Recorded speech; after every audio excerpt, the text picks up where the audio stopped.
সে হাতুড় সিংহের পারিবারিক কোঠায় গেলে তিনি একটা 4 মারলে 6টা টিকটক ভিডিও বানায়।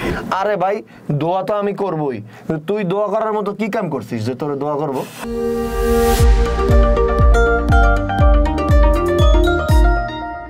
স্বাগতম সকলকে, আমি শিহাবুদ্দিন চৌধুরী এবং সাথে আছে মাহবুব নাহিদ ভাই, এবং আমরা চলে আসলাম সিজনাল ক্যাচালের 6ষ্ঠ পর্ব নিয়ে, যেখানে আজকে আমাদের সিজনাল ক্যাচালের খুব ইন্টারেস্টিং দুটি টপিক আছে এবং এই দুটি টপিকের উদ্ভাবক কিন্তু আমাদের নাহিদ ভাই। তো টপিকগুলো আগে বলে দিই। টপিকগুলো হচ্ছে প্রথমত যে বাংলাদেশ টিম থেকে যারা বাদ পড়ে গিয়েছে সেই একাদশ নিয়ে একটা পর্যবেক্ষণ দিবে আমাদের মাঝে থাকা ক্রিকেট, ফুটবল, টেনিস, হকি যা বলেন সব স্পোর্টসের বিশেষজ্ঞ নাহিদ ভাই, এবং ইনডোর এন্ড আউটডোর। এবং এরপরে আমরা কথা বলবো যে আসলে এই যে পিকনিক স্কোয়াড বা মায়ের দোয়া একাদশ কেন বলা হচ্ছে বাংলাদেশ ক্রিকেট টিমকে, সেটার একটা ব্রিফ ব্যাখ্যা আমাদের মাহবুব ভাই দিবে। আজকে বলতে পারেন শিহাব ভাইয়ের ভূমিকাটা বেশ কমই, কিন্তু নাহিদ ভাই একাই আজকে 100। তো ভাই শুরু করে দিই। তো ভাই যে বাদ পড়ে যাওয়া একাদশ, এই একাদশটা কিরকম ভাবে সাজিয়েছেন? বাদ পড়ে যাওয়া একাদশ বলার আগে আমার একটা কথা বলা উচিত। আমাদের বাংলাদেশের জনপ্রিয় একজন ক্রীড়া সাংবাদিক, আমার শ্রদ্ধেয় বড় ভাই রিয়াসাদ আজিম ভাই একটা কাজ করেছেন। আমি না মানে প্রথমে কিছু সময় আসলে অজ্ঞান ছিলাম। ওনার প্রশ্নটা মানে উনি একটা প্রশ্ন ছুড়ে দিয়েছেন, মাল্টিপল চয়েস কোশ্চেন্স। তো কোশ্চেন্সটা আসার পরে আমি কিছুক্ষণ অজ্ঞান ছিলাম। তো যখন আমার হুশ আসলো তখন আমি ভাবলাম যে উনি বললোটা কি, বললো যে মেহেদী হাসান মিরাজ বিপিএল এ কোন দলে খেলছে, সাইফুদ্দিন বিপিএল এ কোন দলে খেলছে, ওই দলের ক্যাপ্টেন কে ছিল। পরে দেখলাম যে ঘটনা তো আসলে গোলেমালে পীড়িত হয়ে যাচ্ছে। তো এটা আমি মেনে নিছি, ওনার কথাটা মেনে নিছি এবং মেনে নেওয়াটাই মানে সঠিক। কারণ বিপিএল এ এটা আমি একটু ওনার প্রশ্নের উত্তরটা আমি পাবলিকলি দেই। হ্যাঁ ভাই, অবশ্যই। বিপিএল এ এবার চ্যাম্পিয়ন হয়েছে ফরচুন বরিশালের ক্যাপ্টেন ছিল তামিম ইকবাল খানকে একদম হাতে ধরে বিশ্বকাপে মানে ওডিআই বিশ্বকাপে বাদ দেওয়া হয়েছে সাকিব আল হাসানের নেতৃত্বে। এটা যদি কোনো মানুষ বিশ্বাস না করে বা কোনো মানুষ যদি না মানে, আমি মনে করবো যে সে বাংলাদেশের নাগরিকই না, বা তার ধারণাটা অনেক কম। একদমই নাই। সাকিব আল হাসান বিশ্ব সেরা, সাকিব আল হাসান মহাবিশ্বের সেরা, সাকিব আল হাসান গ্যালাক্সির সেরা প্লেয়ার, কিন্তু সাকিব আল হাসান এই করাপশনটা করছে, সেটা ওই তদন্তের রিপোর্টে না আসলেও ভাই আমি বিশ্বাস করি যে সে করাপশনটা করছে। এটা মানতেই হবে। হ্যাঁ, তার অবশ্যই এইটা বুকে হাত দিয়ে বলার সাহস, এইটা বুকে হাত দিয়ে বলার সাহস আমার আছে, অনেকের নাই আমি জানি, বাট এটা অনেকে যাদের নাই তাদের হতে পারে সাকিবের কাছ থেকে ওরা কিছু পায়, ওই শোরুম উদ্বোধনের ভাগটাক পায়, সেটা হইতে পারে। কিন্তু এখন প্রশ্ন কোথায় যে সে ওইবার করেছে বিধায় কি এইবারও করেছে? এখন ভাই চোরের মনে তো পুলিশ করবেই, স্বাভাবিক। যেহেতু তুমি একবার একটা প্লেয়ারকে বাদ দিছো, তো দ্বিতীয়বার তার দলে খেলার জন্য বা তার কাছের মানুষ হওয়ার জন্য এখন আবার মিরাজ কিন্তু ওই যে সাকিবের সাথে আবার একটা নাটক করছে, হ্যাঁ, নগদের যে প্রমোশন, মানে এইটার কারণে মিরাজের উপরে আবার এক্সট্রা রাগ থাকতে পারে, সেই কারণে মিরাজকে বাদ দিতে পারে। আবার সাইফুদ্দিনকে তো খুব ভালোবাসছে। সাইফুদ্দিন দেখলাম তোমার হচ্ছে বিশ্বকাপে মানে বিপিএল এর সময় বারবার বলছে তামিম ভাইয়ের জন্য আমি খেলতে পারছি, আমার মানে খেলার সুযোগ ছিল না, তারপরে তামিম ভাই আমাকে দলে রাখছে, তামিম ভাইয়ের প্রতি কৃতজ্ঞতা। তো এই সমস্ত কারণে আমার মনে হয় যে এটা মানুষের মনে এই প্রশ্নটা আসতে পারে, এবং এটা কিছুটা হলেও রিয়াসাদ আজিম ভাই তো যেভাবে নারা দিয়েছে এখন তো প্রশ্ন আসবেই। না ভাইকে স্যালুট, রিয়াসাদ আজিম ভাইকে স্যালুট। তো এই কথাগুলো বলার আবার সাহসও লাগে, এই সাহসটা সবার নাই, এটা রিয়াসাদ আজিম ভাইয়ের আছে সাহসটা, দ্যাটস ইট। তো এরপরের যেটা প্রশ্ন সেটা হচ্ছে যে অনেকে আবার আমাকে কোশ্চেন করছে, ভাই তাহলে মাহমুদুল্লাহ রিয়াদ আর হচ্ছে কি বলে সৌম্য সরকার, এরাও তো চান্স পাইছে, এরাও তো ফরচুন বরিশালের হয়েছে। দেখো এই জায়গায় টেকনিক আছে। আচ্ছা, এটা মাহমুদুল্লাহ রিয়াদ চান্স পাইছে হচ্ছে আবেগী কোটায়, কারণ এইটা হচ্ছে বাংলাদেশের মানুষের আবেগ নিয়ে খেলছে। যে যদি কেউ প্রশ্ন করে যে কেন নেয় না, এই যে মাহমুদুল্লাহ রিয়াদ তো আছে, একটা অপশন আছে এক। আর সৌম্য সরকার এটা সবাই জানে যে সে হাতুড় সিংহের পারিবারিক কোঠায় গেলে হাথুরু সিং এর one of the favourite players. পারিবারিক কোটা, ডিরেক্ট পারিবারিক কোটা, জাস্ট ফর ফান। কিন্তু ভাই রিয়াদ ভাই কিন্তু রিসেন্টলি ভালোই খেলতেছিল, ওনার যোগ্যতায় উনি খেলতেছে। যাই হোক, তারপরও মানুষ এটা আবেগের জায়গা, যেহেতু আবেগের জায়গা থেকে আসলে উত্তরটা দেওয়া হয়েছে। হ্যাঁ, তো এটার পরে আমি আসলে একাদশ বানাতে চাচ্ছি। এখন একাদশ বানাতে গিয়ে বাদ পড়া প্রথমে আমি তামিম ভাইকে রাখতে চাইছিলাম, পরে দেখলাম যে না, এখানে তো উনি নিজেই তো বলে দিচ্ছে উনি খেলবে না, কে খেলবে সেটা উনি জানাই নাই। যাই হোক তামিম ভাই যেহেতু খেলবে না, সেক্ষেত্রে আমরা ওপেনিং এ আমরা একজন লিজেন্ডারি খেলোয়াড়কে রাখতে চাচ্ছি, সেটা হচ্ছে নাইম শেখ। এবার বিপিএল এ কিন্তু ভালো করছে ভাই, না কিছু করার নাই, বিপিএল তো ভালো খেলছে ভাই, বিপিএল তো অবশ্যই ভালো খেলছে। তারপরে পারভেজ হোসেন ইমন, তাকে আমরা রাখলাম। ওয়ান ডাউনে আমি রাখতে চাচ্ছি আনামুল হক বিজয়, যার যথেষ্ট পটেনশিয়ালিটি ছিল, কিন্তু তার ক্যারিয়ারটা ধ্বংসের জন্য আমি স্পষ্টভাবে বলতে চাই, অনেকেই বিশ্বাস করবে কিনা জানি না, তার ক্যারিয়ারটা ধ্বংসের জন্য এই বাংলাদেশের কোচ চন্ডিকা হাথুরু সিংহে দায়ী অনেকটা। হ্যাঁ, তাকে কিন্তু সে কিন্তু ইনজুরি থেকে ফিরে আসার পর ওইভাবে সুযোগ দেওয়া হয় না, এক ম্যাচ করে খেলিয়ে বাদ দেওয়া হয়েছে। তারপরে বাংলাদেশের একটি উজ্জ্বল নক্ষত্র, যার পতন আমরা একদম নিজ চোখে দেখেছি, সবাই সুযোগ পাইছে, বাট ইমরুল কায়েস সেই সুযোগটা পায় নাই। এই একাদশে আমি ইমরুল কায়েসকে রাখতে চাই। তারপরে আমি রাখতে চাই বাংলাদেশের ইতিহাসের সর্বকালের সর্বসেরা উইকেট কিপার কাজী নুরুল হাসান সোহানকে। তারপরে কিন্তু অনেক ভালো আসলে পারফরম্যান্সও বেশ ভালোই ছিল, কিপিং এ, ব্যাটিং এ না, কিপিং এ। হ্যাঁ, অ্যাজ আ কিপার, এরপরে আমি এখানে একটা কোটায় প্লেয়ার রাখতে চাই, সামাজিক যোগাযোগ মাধ্যম কোটা, সেটা হচ্ছে সাব্বির রহমান। হ্যাঁ, তিনি সামাজিক যোগাযোগ মাধ্যম কোটা, ভাই এসব কোটাগুলা মানে অসাধারণ যে কোটাগুলো আপনি দিচ্ছেন ভাই। কারণ হচ্ছে তিনি একটা 4 মারলে 6টা টিকটক ভিডিও বানায়। এরপরে সবাই জানেন যে কে জায়গা পাবেন, সেই দুইজনকে নিয়ে আলোচনায় পুরো মুখরিত দেশ। হ্যাঁ, মেহেদী হাসান মিরাজ। এবং বোলিং অপশনে আমরা দুইজন পেস বোলার রাখতে চাই, যেহেতু সাইফুদ্দিন একজন আছে পেস বোলার, আরো দুইজন পেস বোলার, একজন হচ্ছে আবু হায়দার রনি, আর একজন হচ্ছে খালেদ আহমেদ। এবং লাস্টলি, এটা কিন্তু অনেকেই বলে নাই ভাই, তাইজুল ইসলাম, সেও কিন্তু ফরচুন বরিশালের প্লেয়ার, তাকেও বাদ দেওয়া হয়েছে। তো এই হলো আমাদের আসলে বেস্ট 11। এর বাইরে অনেক বাদ পড়ে যাওয়া বেস্ট 11, বাতিল একাদশ, মানে এই হচ্ছে আমাদের মানে বাতিল হয়ে যাওয়া বেস্ট 11 আজকের ক্যাচালের আমাদের পক্ষ থেকে। এটা ছিল বেস্ট 11। এবং পরের সেকেন্ড প্রশ্নটাই কি এখন চলে যাব? সেকেন্ড প্রশ্নটা হচ্ছে যে আমরা প্রতিনিয়তই আসলে বাংলাদেশের যে দলগুলা ঘোষণা করা হয় ওয়ার্ল্ড কাপের জন্য, বিভিন্ন জায়গায় সোশ্যাল মিডিয়া বলেন আর যেখানেই বলেন, বলা হয় মায়ের দোয়া একাদশ পিকনিক স্কোয়াড পিকনিক করতে যাচ্ছে। তো আসলে মায়ের দোয়া একাদশ, এই কথাটার পিছিয়ে যে রহস্যটা, এই রহস্যের উন্মোচন করবে আজকে মাহবুব ভাই বা মাহবুব নাহিদ ভাই। তো এখন ভাই উন্মোচনের জন্য অপেক্ষায় আছি আমি। বাংলাদেশ ক্রিকেট দল, এটাকে কয়েকটা পয়েন্টে আমি একটু ভাগ করি। বাংলাদেশ ক্রিকেট দল বিশ্বের একমাত্র অশিক্ষিত দল। কারণ বাংলাদেশ ক্রিকেট দল সৃষ্টির ক্রান্তি লগ্ন থেকে, মানে সৃষ্টির শুরু থেকে তারা শেখার পরে শিখেই যাচ্ছে। প্রতিটা সিরিজ, প্রতিটা টুর্নামেন্ট তাদের শিক্ষানবিশ টুর্নামেন্ট। শিক্ষার কোনো বয়স নাই, শিক্ষার কোনো শেষও নাই। বাংলাদেশ ক্রিকেট দল এরা সবচেয়ে, মানে আমি বলবো যে বন্ধু পরায়ণ ক্রিকেট দল। যখন যাদের যেখানে প্রয়োজন হয় বাংলাদেশ ক্রিকেট দল তাদের কাছে যাবে, তাদের ফর্মে ফিরিয়ে দিয়ে আসবে।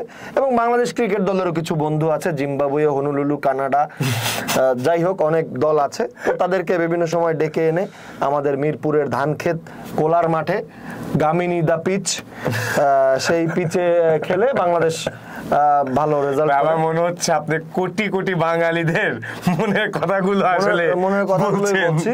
তো সৃষ্টির শুরু থেকে তারা শিখে যাচ্ছে, শেখার কোনো শেষ নাই। এবং তাদের টার্গেট সবসময় পরের বিশ্বকাপ, পরে প্রত্যেকবারই পরের বিশ্বকাপ। চাচা শিখে শেষ হয়ে ভাতিজাও শিক্ষা শেষ, কিন্তু এখনো শিক্ষা শেষ হচ্ছে না।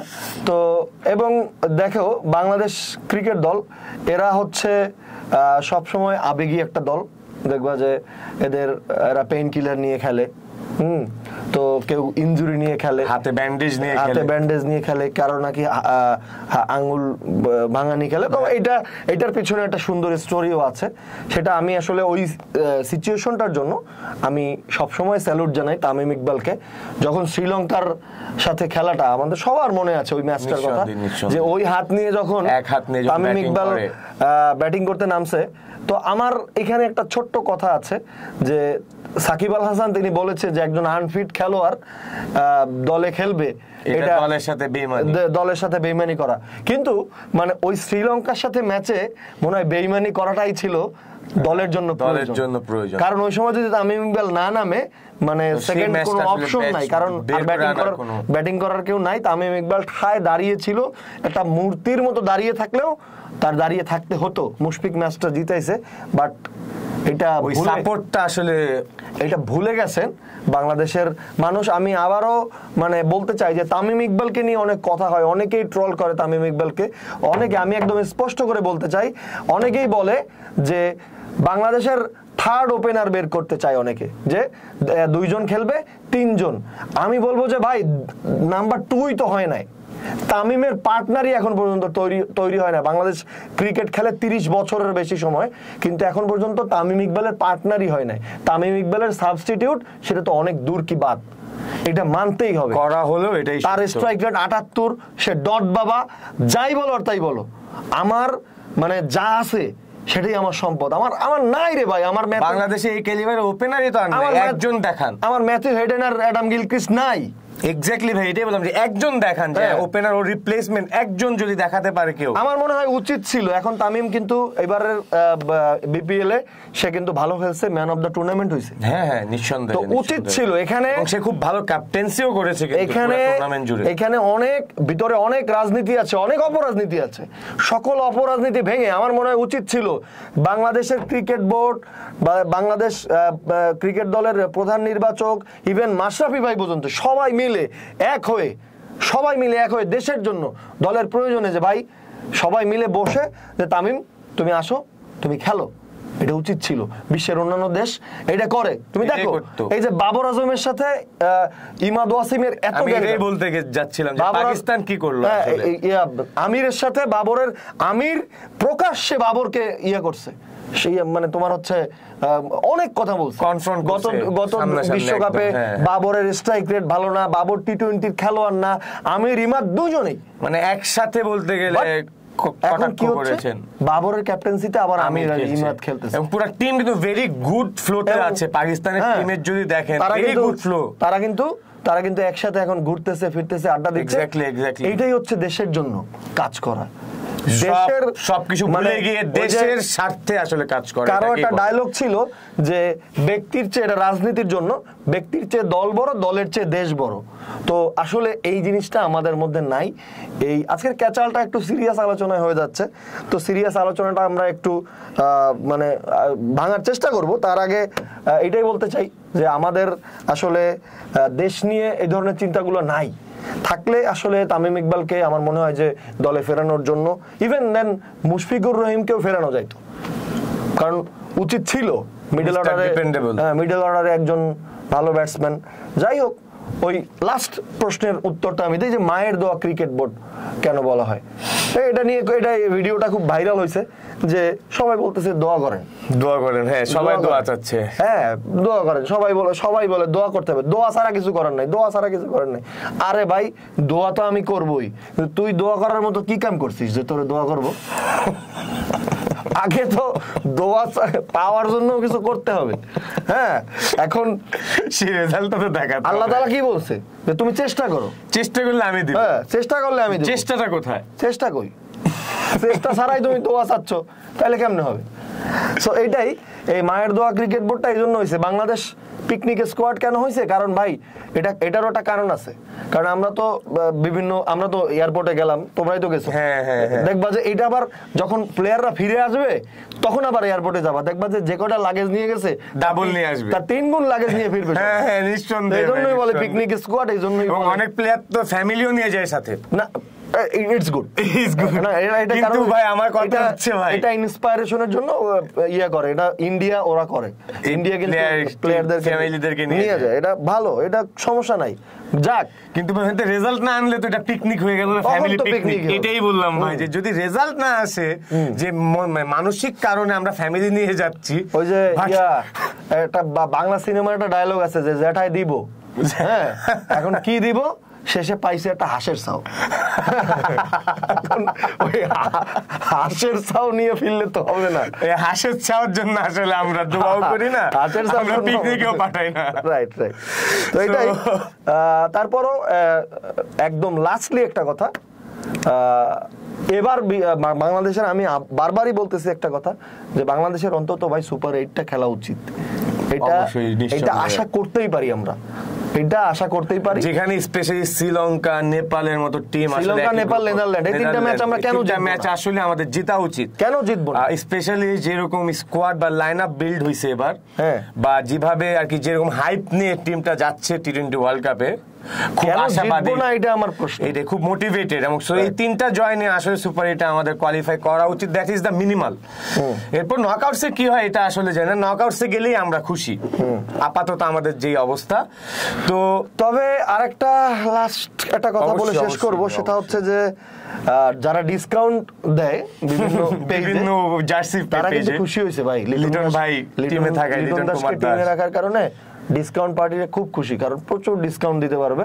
যাই হোক, তারপর সর্বশেষ আসলে বাংলাদেশ টিমের জন্য শুভকামনা, মজার বাহিরেও এই কথাটা বলবো। ওই যে একটা পোস্ট আছে 0% এক্সপেকটেশন, 0% না, ওটা হচ্ছে 99% 1% চান্স, 99% ফেথ। হ্যাঁ, এইটা দিছিল হচ্ছে নেইমার জুনিয়র ওই বার্সা আর পিএসজির ম্যাচের আগে, যে বার্সা কামব্যাক দেয়, 6-1 এ জিতছে, কামব্যাক দেয়, ওই কাম তুমি করতে পারবা না ভাইয়া, ওই ডায়লগ মানে লাভ নাই। অ্যাজ আ ফ্যান আর কি ভাই, not as a player, as a fan আমরা তো ফেথ রেখেই যাব, আমাদের নাই ওই স্পিরিট, আমাদের নাই, আমাদের প্লেয়ারদের মধ্যে নাই ওই স্পিরিট, আমাদের নাই। আমাদের বলতে আমি বলতে চাই, আমাদের 11 জন প্লেয়ারদের মধ্যে স্পিরিটটা থাকলে তুমি নিশ্চয়ই আসলে কিছু। আর্জেন্টিনা টিমকে দেখো, মানে একটা ডায়লগ হয়েছে কোপা আমেরিকার, আমি একটু দেখাইতে চাই, কোপা আমেরিকার ট্রফি নিয়ে মেসি আসতেছে, প্লেয়ারদের সাথে সেলিব্রেট করবে, প্রত্যেকটা প্লেয়ার মেসির চেহারার দিকে তাকানো, ওরা কেউ ট্রফি দেখে না,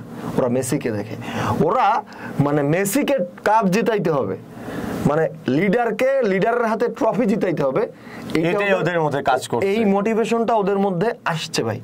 তো খেলা, এই যে আবেগটা, এটা খুব জরুরি। অনেকে বলে না আবেগ দিয়ে কিছু হয় না, খেলা জিনিসটা আবেগ অবশ্যই, নিশ্চয়ই আমাদের আবেগ জড়িয়ে আছে, দেখি আমরা এতটা ইমোশনাল। আমি সেদিনকে কিন্তু আমাদের ফুটবল উইকে বললাম যে এমি মার্টিনেজ তার ইয়েতে মেসির জন্মদিনে দেয় নাই, গিফট দেয় নাই, বলছে আমি মেসিকে বিশ্বকাপ উপহার দিতে চাই।